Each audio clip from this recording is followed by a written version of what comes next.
പിതാവിന്റെയും പുത്രന്റെയും പരിശുദ്ധാത്മാവിന്റെയും നാമത്തിൽ ആമേൻ. അമ്മേ പരിശുദ്ധമ്മേ, അമ്മേ പരിശുദ്ധമ്മേ, ദേവമാതാവേ, ദൈവമാതാവേ, കൃപാസനത്തിലൂടെ ഞങ്ങൾക്കും ഞങ്ങളുടെ ദേശത്തിനും അമ്മ മധ്യസ്ഥം തേടി തന്ന എല്ലാ അനുഗ്രഹങ്ങൾക്കും കൃപകൾക്കും ഞങ്ങളിപ്പോൾ ഹൃദയം നിറഞ്ഞ നന്ദി പറയുന്നു.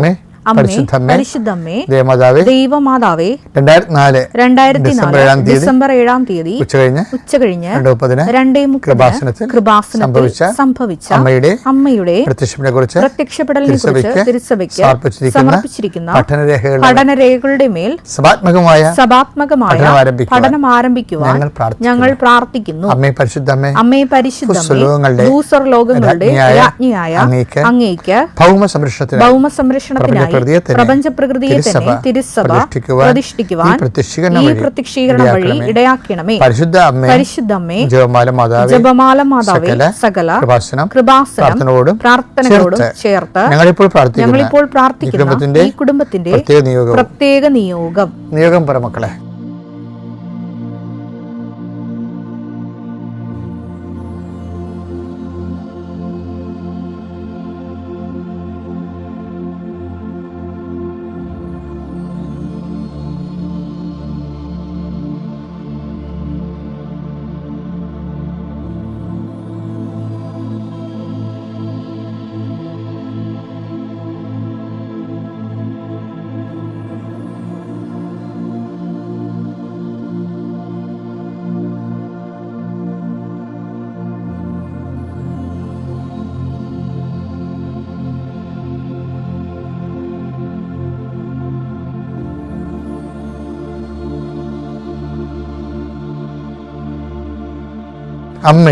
അമ്മയുടെ പ്രത്യക്ഷീകരണത്തിന്റെ ഈ അനുഗ്രഹവേളയിൽ ഞങ്ങൾക്ക് സാധിച്ചു തരുവാൻ കനിയണമേ. ആമേൻ. വിശ്വാസ പ്രമാണം. സർവശക്തനായ പിതാവും ആകാശത്തിന്റെയും ഭൂമിയുടെയും സൃഷ്ടാവുമായ ദൈവത്തിൽ ഞാൻ വിശ്വസിക്കുന്നു. അവിടുത്തെ ഏകപുത്രനും ഞങ്ങളുടെ കർത്താവുമായ ഈശോ മിശിഹായിലും ഞാൻ വിശ്വസിക്കുന്നു. ഈ പുത്രൻ പരിശുദ്ധാത്മാവിനാൽ ഗർഭസ്ഥനായി കന്യകാമറിയത്തിൽ നിന്ന് പിറന്ന് പൊന്തിയോസ് പീലാത്തോസിന്റെ കാലത്ത് പീഡകൾ സഹിച്ച് കുരിശിൽ തറയ്ക്കപ്പെട്ട് മരിച്ച് അടക്കപ്പെട്ട് പാതാളങ്ങളിൽ ഇറങ്ങി മരിച്ചവരുടെ ഇടയിൽ നിന്ന് 3-ാം നാൾ ഉയർത്ത് സ്വർഗത്തിലേക്ക് എഴുന്നള്ളി സർവശക്തിയുള്ള പിതാവായ ദൈവത്തിന്റെ വലതുഭാഗത്തിരിക്കുന്നു. അവിടെ നിന്ന് ജീവിക്കുന്നവരെയും മരിച്ചവരെയും വിധിക്കുവാൻ വരുമെന്നും ഞാൻ വിശ്വസിക്കുന്നു. പരിശുദ്ധാത്മാവിലും ഞാൻ വിശ്വസിക്കുന്നു. വിശുദ്ധ കത്തോലിക്കാ സഭയിലും പുണ്യവാന്മാരുടെ ഐക്യത്തിലും പാപങ്ങളുടെ മോചനത്തിലും ശരീരത്തിന്റെ ഉയർപ്പിലും നിത്യമായ ജീവിതത്തിലും ഞാൻ വിശ്വസിക്കുന്നു. ആമേൻ. സ്വർഗ്ഗസ്ഥനായ ഞങ്ങളുടെ പിതാവേ, അങ്ങയുടെ നാമം പൂജിതമാകണമേ.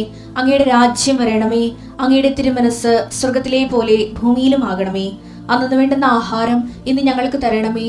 ഞങ്ങളോട് തെറ്റ് ചെയ്യുന്നവരോട് ഞങ്ങൾ ക്ഷമിക്കുന്നത് പോലെ ഞങ്ങളുടെ തെറ്റുകൾ ഞങ്ങളോടും ക്ഷമിക്കണമേ. ഞങ്ങളെ പ്രലോഭനത്തിൽ ഉൾപ്പെടുത്തരുതേ, തിന്മയിൽ ഞങ്ങൾ രക്ഷിക്കണമേ. ആമേൻ. നന്മ നിറഞ്ഞ മറിയമേ, സ്വസ്തി. കർത്താവ് അങ്ങയുടെ കൂടെ സ്ത്രീകളിൽ അങ്ങ് അനുഗ്രഹിക്കപ്പെട്ടവളാകുന്നു. അങ്ങയുടെ ഉദരത്തിൻ ഫലമായി ഈശോ അനുഗ്രഹിക്കപ്പെട്ടവനാകുന്നു. പരിശുദ്ധ മറിയമേ, തമ്പുരാന്റെ അമ്മേ, പാപികളായ ഞങ്ങൾക്ക് വേണ്ടി ഇപ്പോഴും ഞങ്ങളുടെ മരണസമയത്തും തമ്പുരാനോട് അപേക്ഷിക്കണമേ. ആമേൻ. എന്റെ കർത്താവേ, നിന്റെ ഉന്നതമായ നാമത്തിന് സ്വസ്ഥം ചെയ്യണം. എന്റെ കർത്താവേ, നിന്റെ വിശുദ്ധ പൗരോഹിത്യത്തെ മഹത്വപ്പെടുത്തണമേ. എന്റെ കർത്താവേ, സഭയിലുള്ള സാന്നിധ്യം പ്രകടമാക്കണമേ.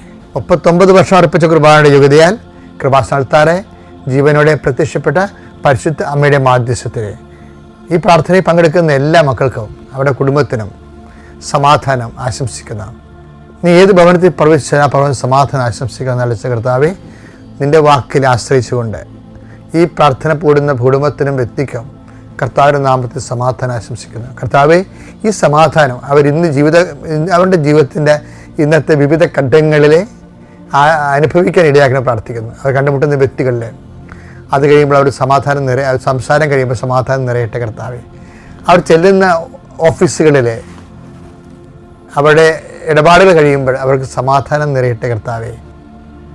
കർത്താവെ, ഓരോ ദൗത്യത്തിനായി പോകുന്നവർ ആ ദൗത്യ നിർവഹണ സമയങ്ങളിൽ അത് കഴിയുമ്പോൾ അവരിൽ സമാധാനം നിറയട്ടെ. കർത്താവ് നിന്റെ തിരിച്ചോരെ ഓർത്തുകൊണ്ട് പ്രാർത്ഥിക്കുന്നു. നിന്റെ മുൾക്കിരീടത്തെ ഓർത്ത് പ്രാർത്ഥിക്കുന്നു. നിന്റെ തീവ്രാലും മുറിവിനെ ഓർത്ത് പ്രാർത്ഥിക്കുന്നു. നിന്റെ കരചരണങ്ങളെ ആണിപ്പഴുകൾ ഓർത്ത് പ്രാർത്ഥിക്കുന്നു. ഞാൻ ഏത് കുടുംബത്തിന് വേണ്ടി പ്രാർത്ഥിക്കുന്നു, ആ കുടുംബം കടന്നു പോകുന്ന പ്രത്യേക പ്രതിസന്ധി കാനായിലെ കല്യാണ കുടുംബത്തിൽ കടന്നു ചെന്ന പരിശുദ്ധ അമ്മയുടെ മാധ്യസ്ഥത്തിൽ പൂർണ്ണമായി ഏറ്റെടുക്കപ്പെടുകയും അവിടെ കഴിവിനേക്കാൾ ദൈവത്തിൻ്റെ കൃപയാൽ ഈ പ്രാർത്ഥനയുടെ ശക്തിയാൽ നിങ്ങൾക്ക് ഇന്ന് മുഴുവനും നിങ്ങൾ എത്തേണ്ടിടത്ത് എത്തുകയും ചെയ്യേണ്ടത് ചെയ്തു തീർക്കുകയും മനസ്സ്, ശരീരം, ആത്മാവ്, ബുദ്ധി, ആലോചന എല്ലാം കൃത്യമായിരിക്കുകയും കർത്താവിൻ്റെ കരുണയാൽ നിങ്ങൾ ആർദ്രമായി അനുഗ്രഹിക്കപ്പെടുകയും ചെയ്യട്ടെ.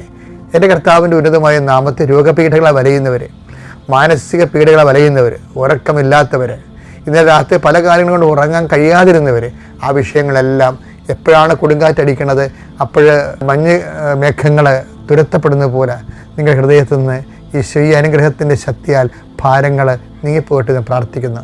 സാമ്പത്തിക ഉദ്യമത്തിന് വേണ്ടി പോകുന്നവരെ, തൊഴിൽ സംരംഭത്തിന് വേണ്ടി പോകുന്നവരെ, പഠന പരീക്ഷ ഉന്നത വിദ്യാഭ്യാസത്തിൻ്റെ കാര്യങ്ങൾക്ക് വേണ്ടി പോകുന്നവരെ, വസ്തു, വെള്ളം, വഴി, വെളിച്ചം, വീട് മുതലായ വിഷയങ്ങൾക്ക് വേണ്ടി പോകുന്നവർ, ആ ദൂരയാത്രയ്ക്ക് പോകുന്നവർ, ദൂരയാത്രയ്ക്ക് വേണ്ടി ഒരുങ്ങുന്നവർ എല്ലാവരെയും എൻ്റെ കർത്താവിൻ്റെ ഉന്നതമായ നാമത്തിൽ ഈശോ അനുഗ്രഹിക്കട്ടെ എന്ന് പ്രാർത്ഥിക്കുന്നു. ഗർഭിണികളെ ഗർഭസ്ഥമായ അവസ്ഥകളിൽ അവർ അനുഭവിക്കുന്ന വ്യത്യസ്തമായ പീഡകൾ, പ്രയാസങ്ങളിലെല്ലാം അവർക്ക് ഈശോയുടെ വിശുദ്ധമായ രക്തത്താൽ സമ്പൂർണ്ണമായി സംരക്ഷണം ലഭിക്കട്ടെ പ്രാർത്ഥിക്കുന്നു.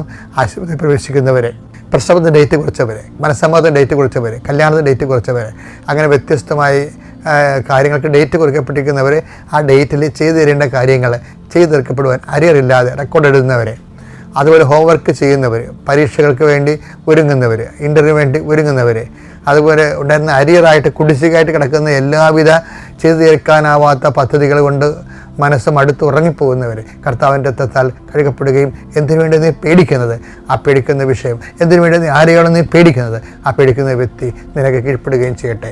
എൻ്റെ കർത്താവിനുമായ നാമത്തിൽ സഭയുടെ അധികാരത്തിൽ കുരിശടയാളത്തിൽ കൃപാസനത്താറെ ജീവനോടെ പ്രത്യക്ഷപ്പെട്ട പരിശുദ്ധയുടെ മാധ്യസ്ഥത്തിൽ നീ അനുഗ്രഹിക്കപ്പെടട്ടെ.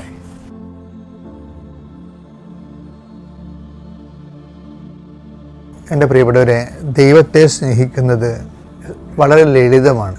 It is not a hideous and tedious task.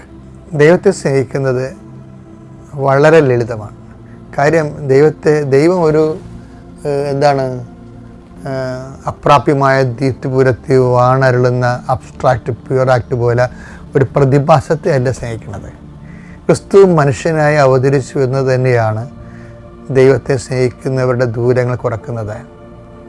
ദൈവം ഒരു വ്യക്തിയായിട്ട് നമ്മുടെ പരിശുദ്ധ ബൈബിള് നമ്മുടെ മുമ്പിൽ അവതരിപ്പിക്കുന്നത് കൊണ്ട് തന്നെ ഒരു ലളിതമായ റിലേഷൻസ് സാധ്യമാണെന്ന് അതിൻ്റെ അർത്ഥം. ഇപ്പം ഞാനൊക്കെ ഓർക്കണം എങ്ങനെയാണെന്ന് അറിയാമോ, ഇപ്പോൾ ഈ വണക്കമാസം കടസിയാണ് ഇന്ന്. അപ്പോൾ വണക്കമാസം കടസിയിൽ പണ്ട് ഞാൻ എല്ലാ വീടുകളിലൊക്കെ പോയി കുടുംബത്തിലുണ്ടായിരുന്ന കാലത്ത് എല്ലാവർക്കും വിദ്യാഭ്യാസമില്ല, എല്ലാവർക്കും വായിക്കാൻ അറിയത്തില്ല നാട്ടിലെ എല്ലാവർക്കും. അപ്പോൾ വായിക്കാൻ അറിയുന്നവരെ 15 ഉണ്ട്. അറിയാൻ പാടില്ലാത്ത വീടുകളിൽ പോയിട്ട് വണക്കം വായിച്ചു കൊടുക്കും. കൊന്തയിലുണ്ട് ഇവിടെ കൂടും, അവിടെ പോയിരുന്ന് പാട്ട് പാടും. അപ്പോൾ അതൊക്കെ അമ്മ കണ്ടിട്ടുണ്ട്, എൻ്റെ കുഞ്ഞുനാളിലുള്ള ഈ കാര്യങ്ങളൊക്കെ. അതൊക്കെ ഒരു സ്നേഹമായിട്ട് അമ്മ എടുത്തു കാണും. അങ്ങനെയാണ് അമ്മയുടെ പ്രത്യക്ഷീകരണം വരെ എത്തുന്ന കാര്യങ്ങൾ നിസ്സാരമല്ല ശരിക്കും. പിന്നെ എനിക്കൊരു പരിപാടി ഉണ്ടായിരുന്നു, ഈ തൈത്തെങ്ങന്ന് ഓലയുടെ ഈ ഓലയില്ലേ, ഓലപ്പീലി, ഓലപ്പീലി അറ്റത്ത് ഒരു ചെറിയ നാരുണ്ടല്ലോ, അത് പൊട്ടത്തില്ല, അതിങ്ങനെ വലിച്ചു പറിച്ചിട്ട് ഞങ്ങളുടെ നാട്ടിലെ എൻ്റെ വീടിൻ്റെ പടിഞ്ഞാറ് വശത്ത് ഒരു പുന്നമുണ്ടാകും. പുന്നെ നിറച്ച് പൂക്കളുണ്ടാകും. മുല്ലപ്പൂവിൻ്റെ മണം പോലെയാണ് പുന്നപ്പൂവിൻ്റെ മണവും. അത് നമുക്ക് കയറി പറിക്കാമെന്ന് പറ്റില്ല, ഭയങ്കര ഉയരത്തിലായിരിക്കും. അപ്പോൾ താഴെ വീണ് കിടക്കും. താഴെ വീണാലും രാത്രി മഴ പെയ്താലും അത് മണ്ണടിഞ്ഞു പോയാലും അതിൻ്റെ മണം പോകത്തില്ല. അപ്പോൾ എനിക്ക് ഈ 4ാം ക്ലാസ്സൊക്കെ പഠിക്കുമ്പോൾ ഉള്ള പരിപാടി ഇത് ഈ സമയത്ത് പോയി മെയ് മാസത്തിൽ പോയി ഈ പുന്നപ്പൂവൊക്കെ മണ്ണിൽ നിന്ന് എടുത്തിട്ട് തിരിച്ച് വരുമ്പോൾ ഒരു കുഞ്ഞ് തോട് അവിടെ ഒഴുകുന്നുണ്ടാകും, തെളിനീരില്ലേ. ഞാനും പുന്നപ്പൂവെല്ലാം അവിടെ കഴുകിയിട്ട് വീട്ടിൽ കൊണ്ടുവന്ന് കട്ടിലേലിട്ട് എന്നിട്ട് ഈ ഓലയുടെ നാരുകൊണ്ട് കോർത്ത് മാതാവിൻ്റെ എന്നിട്ട് ഒരു മണിക്കൂറൊക്കെ എടുത്താണ് കോർക്കണത്. എന്നിട്ട് മാതാവിൻ്റെ രൂപമുണ്ട് വീട്ടിലെ, ആ രൂപത്തിലിടും, ഇട്ടിട്ട് ഇങ്ങനെ നോക്കി നിൽക്കും, മനോഹരമായിട്ട് നോക്കി വയ്ക്കും. അപ്പോൾ എന്ന് വെച്ചാൽ അത് നമ്മൾ ചെയ്യുന്ന കുഞ്ഞു പ്രവർത്തനങ്ങളാണ്. എല്ലാവരും ഇതൊക്കെ ചെയ്യണതാണ്, ഞാൻ മാത്രമല്ല, എല്ലാവരും ചെയ്യും. എൻ്റെ ആ പ്രായത്തോടെ എല്ലാവരും ഇതൊക്കെ ചെയ്യണമാണ്. ഇന്നത്തെ കുഞ്ഞുങ്ങൾ എന്തുമാത്രം ചെയ്യുന്നതെന്ന് അറിയത്തില്ല, അവരെ പഠിപ്പിക്കണം നമ്മളിതൊക്കെ. കാര്യം ദൈവമായിട്ടുള്ള ബന്ധം നമുക്കറിയാമല്ലോ, ബന്ധം സ്നേഹിച്ച് തന്നെ നമ്മളീ ഇപ്പോൾ ചില പറയും, എനിക്കെതിരെ ഒരു വീഡിയോ ഉണ്ടായിരുന്നില്ല, ഞാനിങ്ങനെ മാതാവിൻ്റെ ആൾക്കാർ തരുന്ന അപേക്ഷയും സങ്കടമൊക്കെ മാതാവിൻ്റെ രൂപത്തിനടുത്ത് മുമ്പ് കൊണ്ട് പ്രാർത്ഥിക്കും. അപ്പോൾ ഒരുത്തനത് കണ്ടിട്ട് പറയുന്നത് വിഗ്രഹാരാധന എന്ത് നോൺസെൻസാണെന്നറിയാമോ. അതായത് നമ്മളെ സംബന്ധിച്ചത് ഇതുപോലുള്ള തിരുസ്വരൂപങ്ങളൊക്കെ മാതാവിൻ്റെ ഒരു സാന്നിധ്യത്തിൻ്റെ അടയാളമാണ്. ആ അടയാളത്തിൽ നമ്മളത് കൊണ്ട് സമർപ്പിച്ച് കഴിയുമ്പോൾ ശരിക്കും മനസ്സുകൊണ്ട് നമ്മൾ യഥാർത്ഥ മാതാവിൻ്റെ സന്നിധിയായി സമർപ്പിക്കണത്. അതിനൊരു പ്രതീകം മാത്രമാണ് ഇതൊക്കെ. പക്ഷേ അത് ആ എക്സ്പ്രഷൻസ് ഓഫ് ലവ് ഇല്ലേ, അത് പല തരമാണ് ശരിക്കും. ഇപ്പം നമ്മൾ എന്തുകൊണ്ടാണ് വചനം എടുത്ത് കിസ് ചെയ്യണത്? അത് കർത്താവിൻ്റെ വചനവും കർത്താവിനെ പോലെ തന്നെ വിലയുള്ളതും ആണ്. അതുപോലെ കുഞ്ഞു കുഞ്ഞു കാര്യങ്ങൾ നമ്മൾ ചെയ്യണമെങ്കിലും അത് അതീവ സ്നേഹത്തോടെ ചെയ്യണം.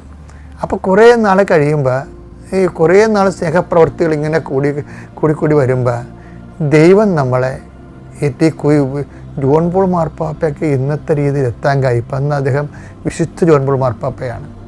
കാര്യം ഈ മദറിലൂടെയാണ് അവരെത്തുന്നത്. മദർ അദ്ദേഹത്തിൻ്റെ 9ാമത്തെ വയസ്സിൽ സ്വന്തം അമ്മ മരിച്ചുപോയി. അപ്പോൾ പിന്നീട് 9ാം ക്ലാസ് തൊട്ട് 10ാം ക്ലാസ് തൊട്ട് എല്ലാ കാര്യങ്ങളിലും പിന്നെ അമ്മയുടെ അടുത്തൊരു കാര്യം ചോദിക്കണമെങ്കിൽ ക്രോക്കോയിൽ വന്ന് ഇടവകപ്പള്ളി വന്നിട്ട് ദേവാലയത്തിൽ അപ്പം കാണിച്ചിരിക്കുന്ന അമ്മ, സ്വന്തം അമ്മ മരിച്ചു പോയപ്പോൾ ദേവമാതാവിനാണ് കാണിച്ചു കൊടുത്തത്.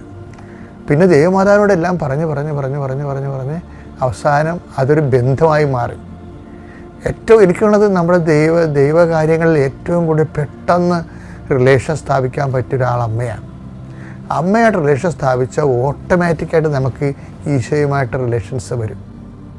അമ്മ നമ്മളെ ഈശോൻ്റെ അടുത്ത് കൊണ്ടുവരും. അമ്മയുടെ ജീവിത ദൗത്യം തന്നെ ഈശോൻ്റെ അടുത്ത് നമ്മളെ കൊണ്ടുവരിക എന്നുള്ളതാണ്. അതുകൊണ്ടാണ് ആ വീട്ടിൽ വീഞ്ഞ് തീർന്നു പോയപ്പോൾ ഈശോയോട് വന്ന് അമ്മ പറയണത്. ആ കുടുംബത്തെ മൊത്തം, ആ സമൂഹത്തെ മൊത്തം, ശിഷ്യന്മാരെ മൊത്തം അമ്മ ഈശോൻ്റെ അടുത്ത് കൊണ്ടുവരുന്നു. She's the first evangelist. കാര്യം അത് എല്ലാവരെയും ഈശോൻ്റെ അടുത്ത് കൊണ്ടുവരാൻ വേണ്ടിയാണ് ഈ ഉടമ്പടി ആൾക്കാർ എടുക്കുന്നത്. ചില ആൾക്കാർ ഉടമ്പടിയുടെ വിഷയത്തിന് പ്രാധാന്യം കൊടുക്കുന്നത്, ചില ആൾക്കാർ ഉടമ്പടിയുടെ വ്യക്തിയൊക്കെയാണ് പ്രാധാന്യം കൊടുക്കുന്നത്. ഇപ്പോൾ വ്യക്തി എന്ന് പറയുന്നത് ആരാണ്? ഈശോയാണ് ശരിക്കും. ഇപ്പോൾ ഈശോൻ്റെ അടുത്ത് ഈ ലോകത്തെയും നിൻ്റെ കോണ്ടാക്റ്റിലുള്ളവരെ നിൻ്റെ കോണ്ടാക്ട് ലിസ്റ്റിലുള്ളവരെ ഈശോൻ്റെ അടുത്ത് കൊണ്ടുവരാൻ വേണ്ടി നിന്നെ സഹായിക്കുന്ന ആളാണ് അമ്മ. അതുകൊണ്ട് തന്നെ ഈശോൻ്റെ അടുത്ത് ലോകത്തെ കൊണ്ടുവരാൻ വേണ്ടി, ലോകത്തിന് ഈശോനെ കൈമാറാൻ വേണ്ടി സൃഷ്ടിക്കപ്പെട്ടിരിക്കുന്ന ആളാണ് അമ്മ. അതുകൊണ്ട് തന്നെ അമ്മ സ്തുതിക്കപ്പെടണം, അതുകൊണ്ട് തന്നെ അമ്മ വണങ്ങപ്പെടണം. അതുകൊണ്ട് ഒരു മാസം തന്നെ അമ്മയുടെ വണക്കത്തിന് വേണ്ടി സഭ സ്ഥാപിച്ചത് ഇന്ന് അവസാനിക്കുകയാണ്. ഇതിലൊക്കെ മുടങ്ങാതെ പങ്കെടുത്ത് ഒത്തിരി പേരുണ്ട്, ആയിരക്കണക്കിന് മനുഷ്യരുണ്ട്. കൃപാസം വണക്കമാസം. അപ്പോൾ ഇന്നത്തെ വൈകുന്നേരത്തെ വണക്കം നിങ്ങൾ ആത്മാർത്ഥത കൂടണം. ഞാൻ അലക്സച്ചൻ ജോമോൾ എല്ലാവരും ഞങ്ങളുണ്ട്, സിസ്റ്റേഴ്സുണ്ട്, നമ്മുടെ ശുശ്രൂഷകളെല്ലാം ഇന്ന് നിങ്ങൾക്ക് സന്ദേശം കൈമാറുന്ന ദിവസമാണ്. കർത്താവ് ഇന്നത്തെ ദിവസം മുഴുവൻ, ഇന്ന് ശനിയാഴ്ച കൂടിയാണ്. ആർക്കെങ്കിലുമൊക്കെ അമ്മയുടെ പേരിൽ ദാനം കൊടുക്കണം. അതായത് നമുക്ക് അമ്മ വഴി ഈശോയിലേക്ക് വരികയാണല്ലോ നമ്മുടെ ഉദ്ദേശം. മത്തായി 25:40 ദാനധർമ്മം വഴിയാണ് നമ്മൾ ഈശോയിലേക്ക് വരുന്ന ഒരു അടയാളമാണ്. ആ മത്തായി 25:40 വായിച്ചേ. സത്യമായി ഞാൻ നിങ്ങളോട് പറയുന്നു, എന്റെ ഏറ്റവും എളിയ ഈ സഹോദരന്മാരിൽ ഒരുവന് നിങ്ങൾ ഇത് ചെയ്തു കൊടുത്തപ്പോൾ എനിക്ക് തന്നെയാണ് ചെയ്തു തന്നത്. അതാണ് സംഭവം. അപ്പം ഇതാണ് ശനിയാഴ്ച ദാനധർമ്മത്തിൻ്റെ ദിവസമാണ് മാതാവിൻ്റെ ഭക്തന്മാർക്കെല്ലാം. പക്ഷെ അതങ്ങനെ നമ്മൾ ചെയ്യുമ്പോൾ അത് ഈശോയ്ക്ക് തന്നെയാണ് നമ്മൾ ചെയ്യണത്. അപ്പം അത് ഇന്നത്തെ ഒരു സൽക്രിയയായിട്ട് എടുക്കാം. നമുക്കുള്ളത് എല്ലാത്തിലുമായിട്ട് അത് പങ്കുവെച്ചുകൂടി നല്ല വെടിപ്പോടെയും സന്തോഷത്തോടെയും വണക്കത്തിനണയുക. 5:15 മണിയാകുമ്പോൾ വണക്കം ആരംഭിക്കും. Praise the Lord.